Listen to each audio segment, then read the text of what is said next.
Como é que eu vou transbordar para alguma coisa se eu tô vazia ou então se eu tô cheia de coisas erradas? Eu só posso transbordar em cima com o conhecimento certo. Isso é uma coisa que eu e o Paulo, nós acreditamos, vivemos e não combatemos porque a gente não tem tempo de combater nada. A gente tem tempo só de apontar o que a gente acredita que é verdade, mas a gente percebe pessoas transbordando de coisas efêmeras, vazias e rasas. E aí quando a gente olha para a sua vida, você vê que exatamente você seguiu o caminho errado. Talvez o caminho contrário. Errado não, contrário. O caminho contrário. E é muito claro que as pessoas... Paulo tem uma frase que diz assim, quando você vê um jabuti numa árvore, jabuti não sobe a árvore. Hã? Não é sua? Não. É porque eu aprendi com você, amor. Quando você vê um jabuti numa árvore, acredite, alguém colocou ele lá. O esforço dele, ele não tá lá por acaso. Então assim, quando a gente vê, você foi a primeira, pra mim, das primeiras pessoas que eu vi como referência nas redes sociais, uma mulher com relevância e que se sustentou ao longo do tempo. Você não foi uma onda, né? A Bela não é uma onda. A Bela não surfou a onda do fisiculturismo e depois da... Não, ela não surfou a onda. Ela tem constância e crescimento. Então, assim, eu acho que quando você... Eu entendo que é esse fundamento, esse conhecimento, esse valor que você tem. Você não vive uma onda, você é alguém de verdade. Tem bases, tem estrutura, tem fundamento.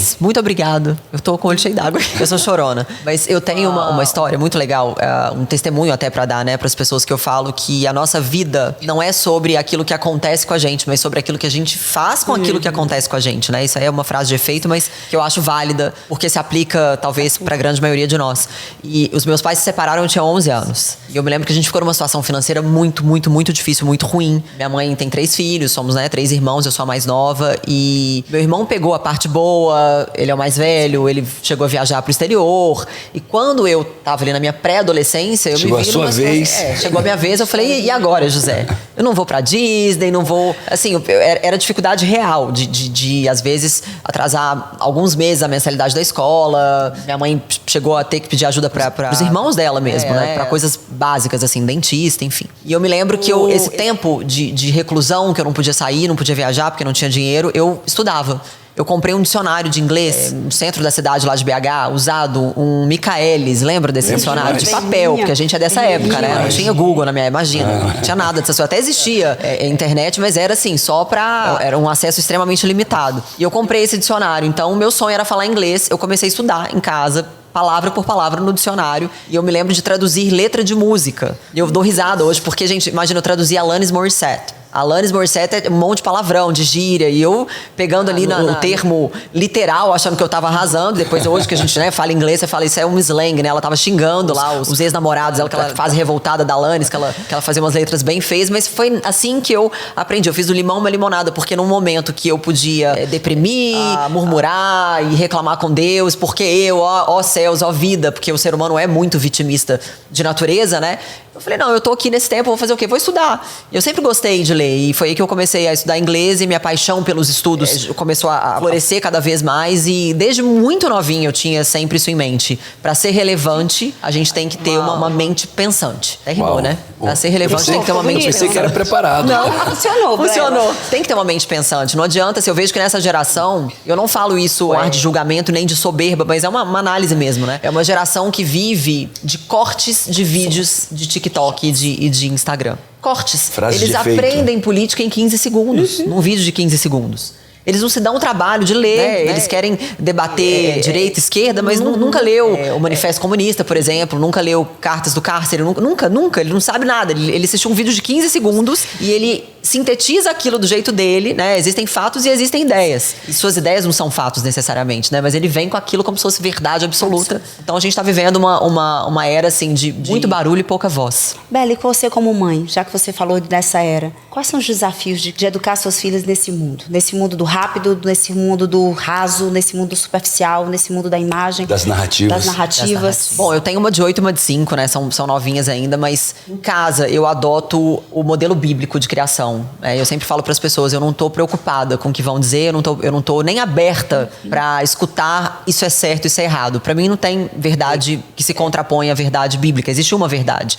Então eu sigo o modelo bíblico e às vezes eu fico pensando assim, gente, quando Jesus deu perdido nos pais, voltando ali, né, da festa da Páscoa, era da Páscoa, né? Ele sumiu. Eu imagino que a mãe deve ter ficado muito brava. Muito brava. E desesperada, mas muito brava também. Onde você tava, menino? Então, assim, eu não acho que descredibiliza uma mãe ela ser uma mãe rígida. Eu acho que mais vale, e talvez essa frase resuma muito o que eu penso, né, enquanto criação especial nesse mundo que está em constante declínio moral, mais vale o choro da correção para nós pais do que o choro do arrependimento de não ter disciplinado esses filhos. E mais vale o nosso choro hoje da dor, porque dói em mim corrigi-las, dói. Mas mais vale o meu choro hoje dessa rigidez da minha criação do que ver a minha filha chorar lá na frente porque ela não foi bem criada pela mãe, ela não foi bem discipulada.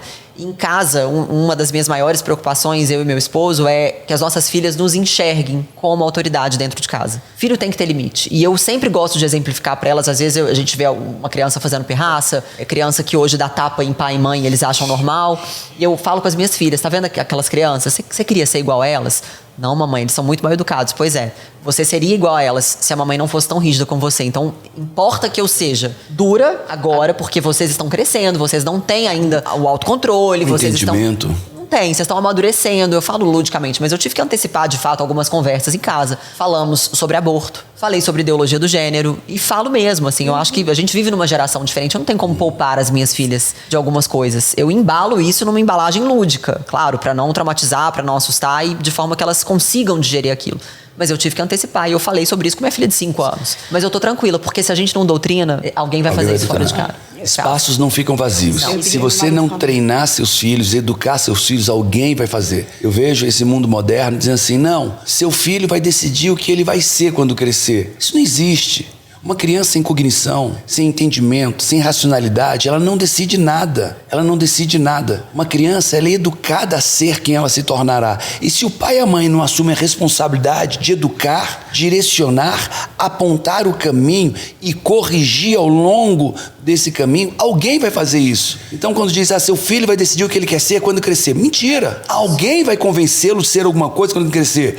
E se alguém deve conhecer, que seja Deus, que seja a biologia dele e que seja seus pais. E não um estranho. E é curioso isso, né? A questão da perseguição com crianças. A gente acha que é algo que está acontecendo agora. Deixa as nossas crianças em paz. Mas não é. Quando a gente volta na história, se a gente pega, por exemplo, lá na época do Antigo Testamento, com Moisés, as crianças foram perseguidas. O próprio Moisés, né? Ele foi poupado porque foi colocado ali no cestinho, no rio, e foi poupado. Mas no Novo Testamento a gente vê a mesma história acontecer. Herodes perseguindo as crianças para encontrar Jesus. Então as crianças são as nossas sementes. E o inimigo sabe que essas sementes, grãozinho de mostarda, um dia ele vira uma grande árvore. Tem potencial ali, em especial se ele vem de uma família cristã, em especial se ele vem de pais que conhecem a palavra de Deus. Então, isso tudo que acontece é intencional. E o que muitos pais acham cool, eu acho legal, vou deixar meu filho decidir o que ele quer ser. Eu falo, gente, essas pessoas, elas enaltecem muito a ciência, mas elas falham miseravelmente quando elas simplesmente ignoram a ciência, que existe, né? Existem cromossomos, existe DNA, existe a biologia que define isso.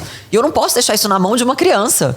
Eu vou descaracterizar o meu filho porque eu estou projetando nele algo que eu tenho em mim que é ser cool. Eu quero ser diferente, legal. Eu quero ser legal, eu quero ser progressista, eu quero ser evoluído, eu quero ser moderno. Eu vim falando isso hoje no carro, né? A caminho do aeroporto pra cá. A gente veio conversando, vim conversando com o motorista e disse a ele, assim, que as pessoas perseguem muito o conservadorismo, né? Eu me sinto, às vezes, muito perseguida por ser conservadora declarada. As pessoas me perseguem e falam, você é retrógrada, você está agindo erroneamente em fazer com que a sociedade volte para trás numa era que a gente já conseguiu avançar em tantas coisas. Eu sempre digo, olha, existe, claro, progresso a ser feito, isso aí é indiscutível, a gente precisa progredir em várias áreas diferentes, tecnologia, ciência, mas existem coisas que são inegociáveis, que se você abre demais, se você não deixa de ter limites, vira caos, vira anarquia, você deixa de ter uma sociedade organizada. E uma sociedade sem base, sem fundamento, sem fé, sem família, é uma sociedade que está fadada ao fracasso.